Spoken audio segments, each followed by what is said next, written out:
Mtume sallallahu alaihi wasallam akalipatia jina na kuita shahrullah. Shahrullah, mwezi mtukufu, mwezi wa Mwenyezi Mungu.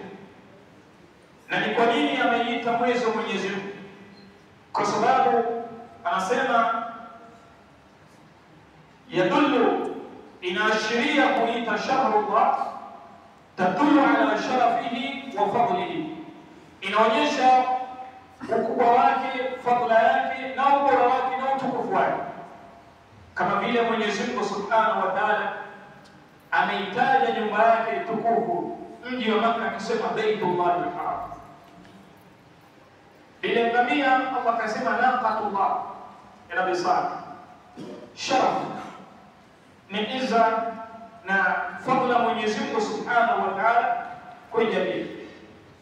Na huu mwezi ndani yake kuna khasais, kuna fadla nyingi ya kwamba tuweza kusimulia tu kwa mukhtasar fadla ya mwezi huu kiimani.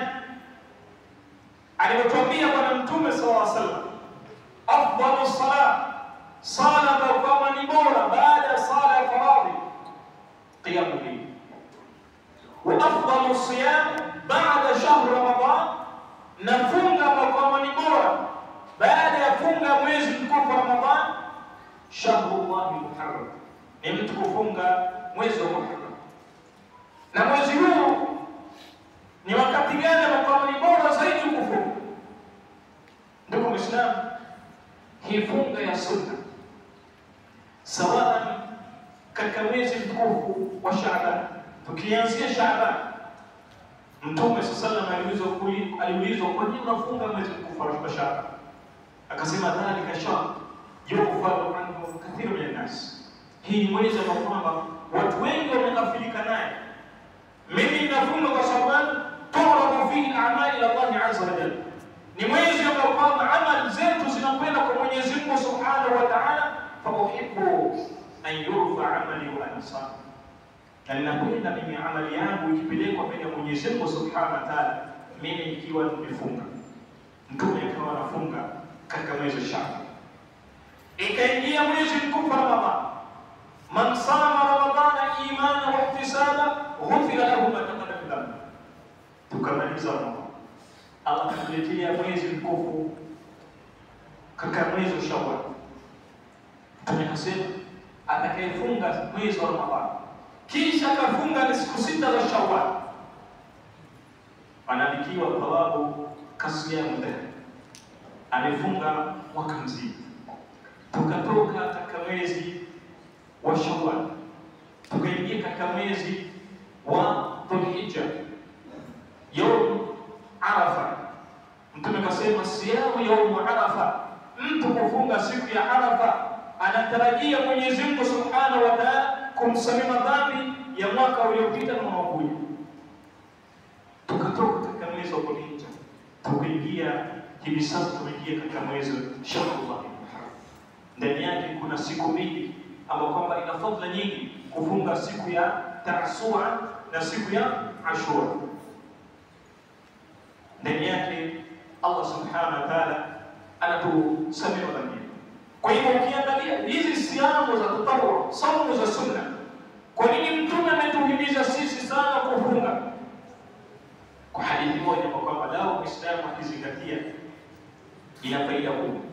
Abi Amama al-Bahili radhiallahu anhu anasema, qultu ya Rasulullah murni bi'amalin, ili Mtume Mwenyezi Mungu niamrishe mimi amali, niusie kitendo, ibada ambayo kwamba nikilifanya Mwenyezi Mungu Subhanahu wa Ta'ala itakuwa sababu ya kunifaidika mimi hapa duniani na kesho yake. Mtume sallallahu alayhi wasallam juu ya wewe kufunga, fa innahu la mithla lahu, hakuna ibada ya mfano wa sawa. Hadithi nyingine Mtume akasema, al-Qur'an was-siyam yashfa'ani lil-'abdi yawm al-qiyamah, kufunga na kusoma Qur'an itamtetea mtu siku ya Kiyama, siku ambayo kwamba Allah anauliza man alladhi yashfa' 'indahu, nani ambaye kwamba atamtetea mwingine mbele ya Mwenyezi Mungu, illa bihi, isipokuwa uwezo wa amri ya Mwenyezi Mungu miongoni mwao ni Qur'an na siyam na mitume wa Mwenyezi Mungu, Mtume Muhammad sallallahu alaihi wasallam. Vile vile akatwambia Bwana Mtume sallallahu, man sama yawman fi sabilillah, atakayefunga siku moja ya sunna, sawa ni mujahid yuko katika njia anapigania katika njia Mwenyezi Mungu akafunga, au ni mtu amejitahidi kufunga saumu ya sunna,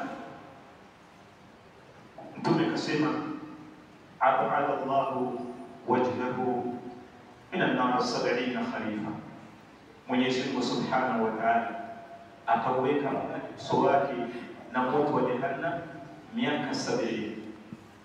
Miaka 70 kufunga siku moja. Angalia siku ya Lailatul Qadr, mtu akifanya ibada ya usiku wa Lailatul Qadr, Allah Subhanahu wa Ta'ala anamwandikia thawabu, yani amefanya ibada takriban miaka 83, khairun min alf shahr. Tukawa tunajipina katika ibada kuhuisha usiku wa Lailatul Qadr, na mtu anafunga siku moja ya sunna, sawa Jumatatu, Alhamisi, siku ya Arafa, mtu anafunga siku ya Taasua na Ashura, akiwa na imani kuwa anaandikiwa thawabu kwa atawekwa mbali na moto wa jahannam miaka 70. Nasallallahu yakulu hivyo. Vile vile katika mwezi wa Muharram kuna ibra kubwa Mwenyezi Mungu Subhanahu wa Ta'ala alipotuuliza ndani ya Qur'an, hal ataka hadithu Musa, je, wewe kufikia habari ya Nabii Musa alayhi salam, kisa ya Nabii Musa, mtume nabii ambao kwamba Mwenyezi Mungu Subhanahu wa Ta'ala amemtaja kisa chake kwa urefu ndani ya Qur'an kuliko mitume wengine. Anakuuliza hal ataka hadithu Musa. Kwa nini? Ina majengo gani? Ulimwengu hivi sasa, umma wa Kiislamu, damu inatiririka kwa kila maeneo ya ulimwengu. Watu wanauawa, vita mashariki, ardhi magharibi, si wapi, watu wanamwaga damu. Umma wa Kiislamu, na sisi ndio umma kama Mwenyezi Mungu Subhanahu wa Ta'ala ametupatia Isa aliposema Sayyidina Umar Khattab, kunna adilla, tulikuwa wanyonge, fa'azana Allahu bil Islam. Mwenyezi Mungu atupatia Isa kupitia Uislamu. Ikawa kila Muislamu leo anauliza, aina iko wapi nasrullah? Mata nasrullah? Lini itakuja nusra ya Mwenyezi Mungu Subhanahu wa Ta'ala? Na sisi khairu umma, sisi ndio umma bora, tumekosea wapi kiasi ya kuwa tumdhalilika kiasi hii, tunauawa kiasi hii, tunakufa kiholela? Mushkila iko wapi? Vita vikubwa katika ulimwengu, katika mujtama, si vita vya silaha, si vita vya kukabiliana na silaha tofauti, ghazwatul fikri, vita vya akili, attention economy. Hilo vita ambalo inatusumbua sisi, ndio vita ambalo Mwenyezi Mungu Subhanahu wa Ta'ala, ukisoma kisa ya Nabii Musa alayhi salam na Firaun, ilikuwa ni vita vya kiakili. Nabii Musa alayhi salam hakuna jeshi, Firaun alikuwa naye, hakuna makabiliano, lakini nini ilipelekea? Ni wewe ufanye muujiza, kugeuza fimbo ikawa nyoka, na wale waganga vile vile watatupa yao. Tuangalie fikra, ni kina nani ambao kwamba watekwa kiakili?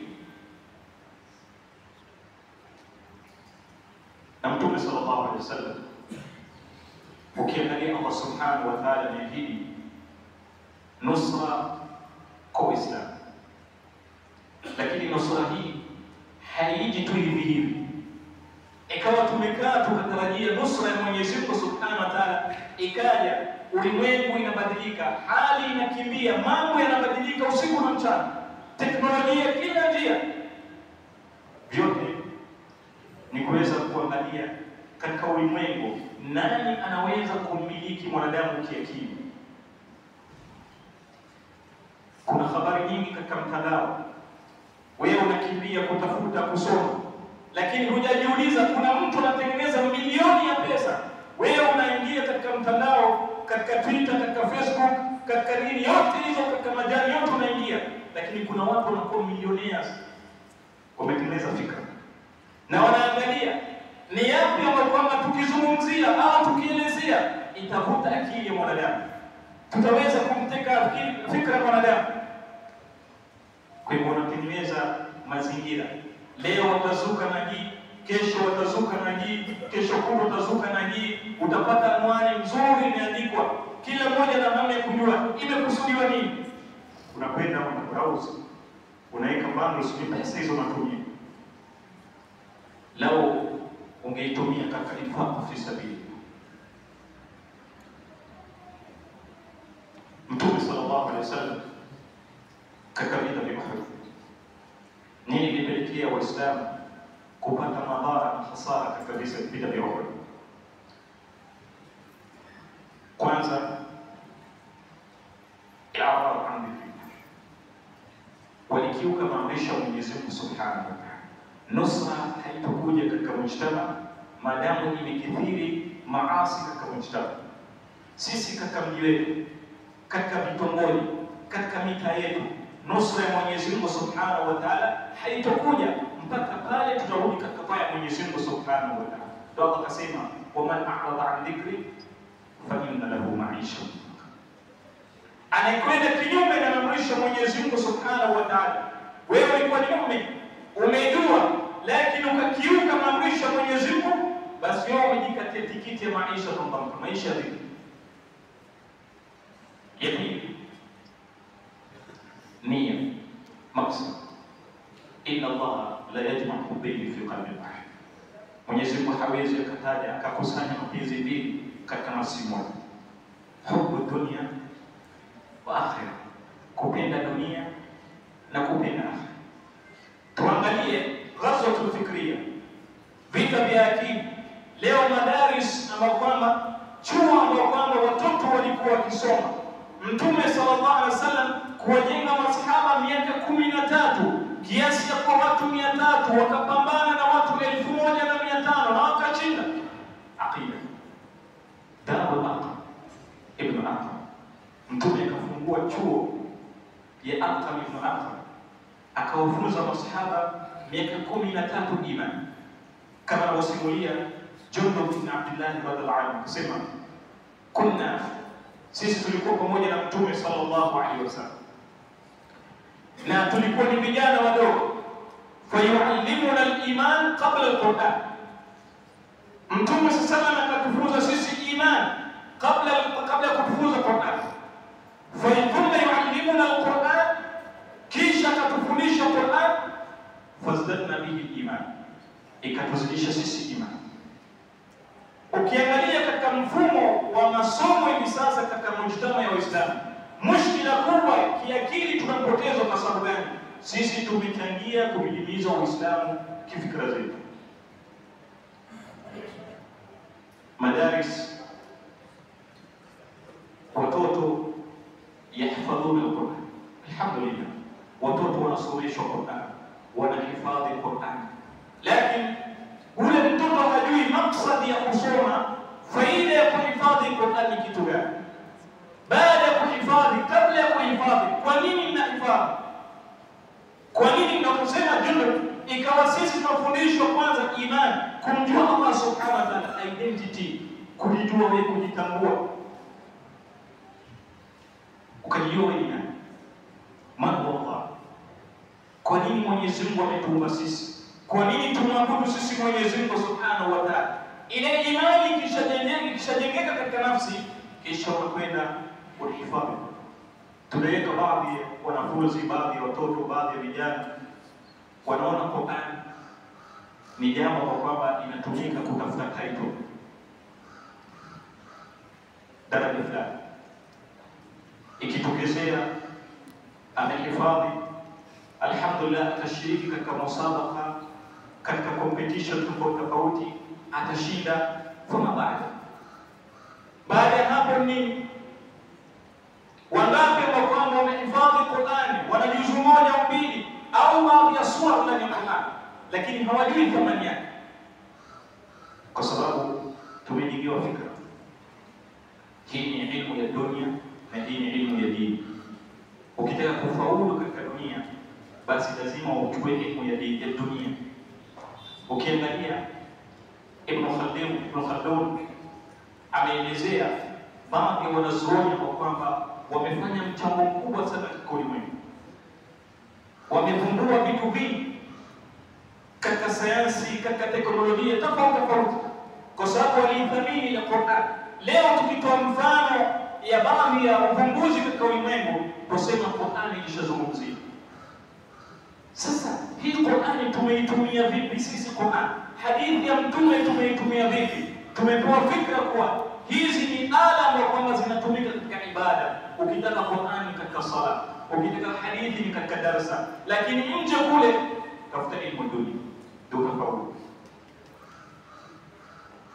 Mwenyezi Mungu Subhanahu wa Ta'ala aqsama, Mwenyezi Mungu anaapa na nyota sana idha buruj.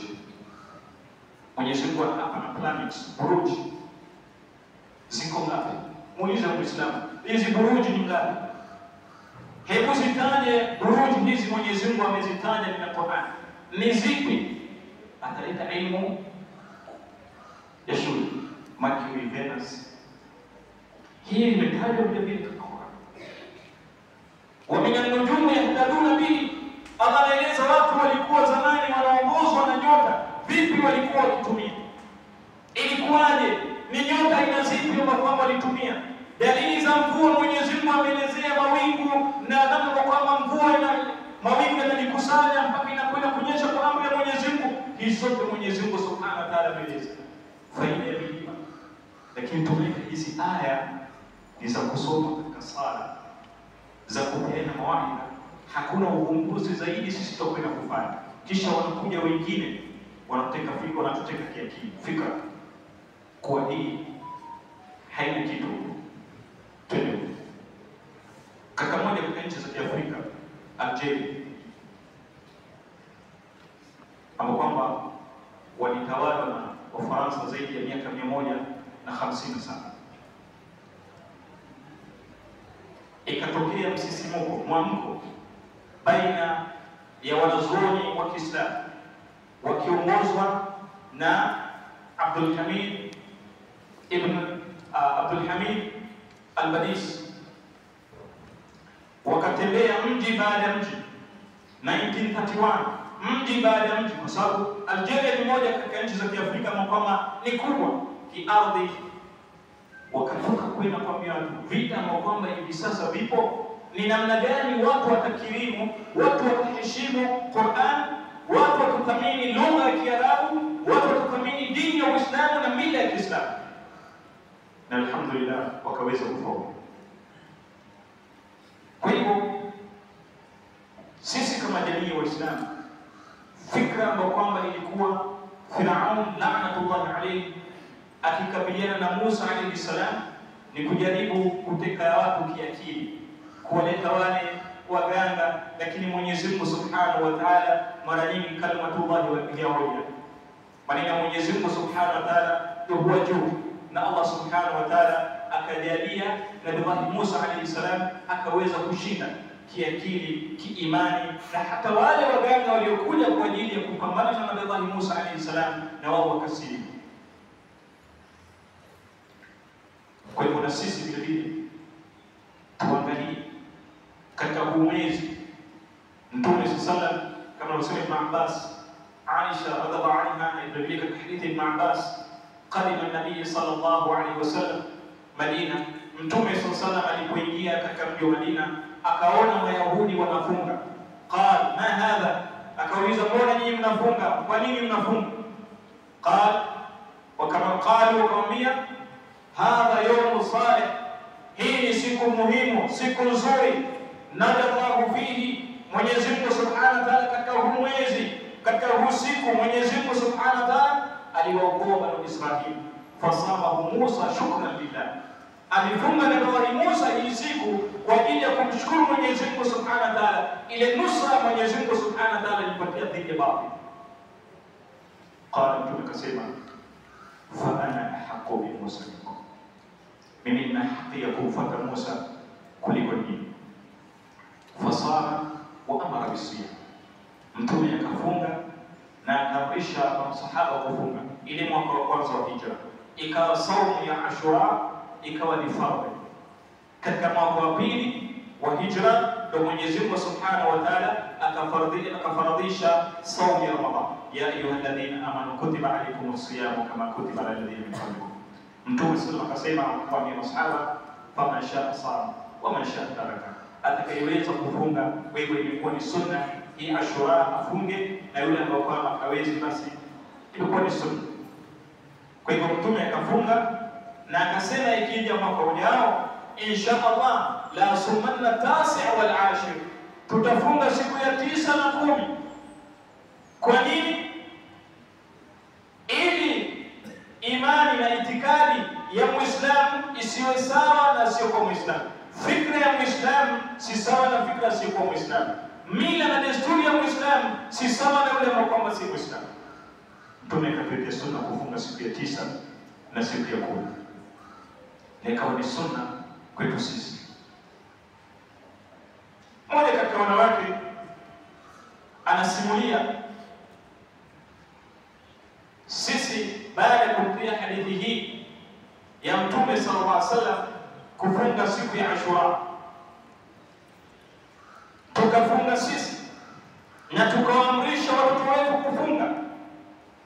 Walifunga na wakaamrisha watoto kufunga, na ikawa kwa sababu ya makali ya njaa watoto wanalia kwa sababu ya njaa, tukawatengenezea viji doli toys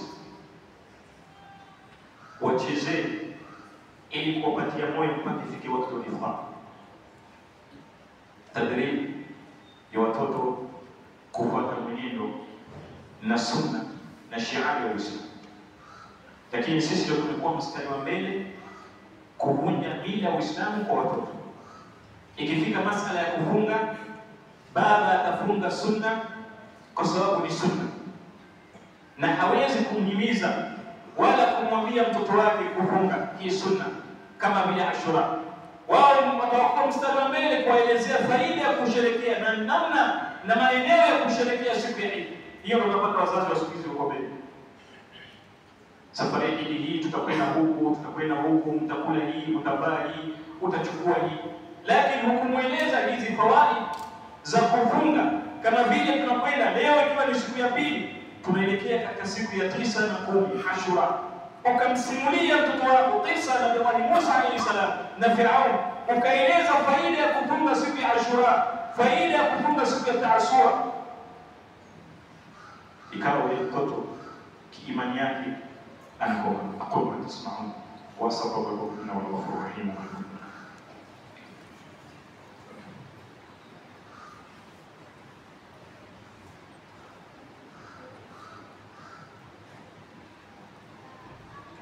الحمد لله رب العالمين والصلاة والسلام على رسول الله وعلى آله وصحبه ومن والاه. أما بعد، إخوة الكرام، mwezi wa Muharram ni mwezi na historia kubwa. Jambo lingine ni Muislamu kuweza kuangalia maslahi ya umma bila kuvuka sheria na amrisha Mwenyezi Mungu Subhanahu wa Ta'ala. Anajua Sayyidina Umar bin Khattab radhiyallahu anhu anaelezewa kuwa tunapokea risala, barua, maelekezo kwa wewe kama amiri ya Waislamu, lakini hazina tarehe. Hazina tarehe. Amefariki kwa Mtume sallallahu alaihi wasallam, hakuna kalenda. Ameingia kuongoza Abu Bakr Siddiq, hakuna. Anapewa nasaha Sayyidina Umar bin Khattab. Dekari Sayyidina Umar bin Khattab akaanzisha kalenda hii ya Hijria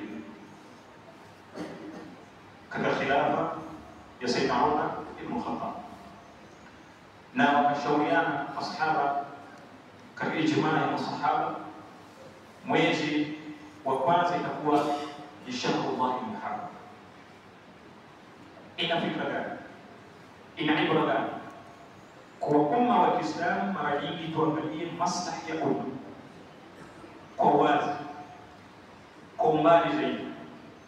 Hivi ndio Kiislamu. Kuna mmoja katika miji hapa,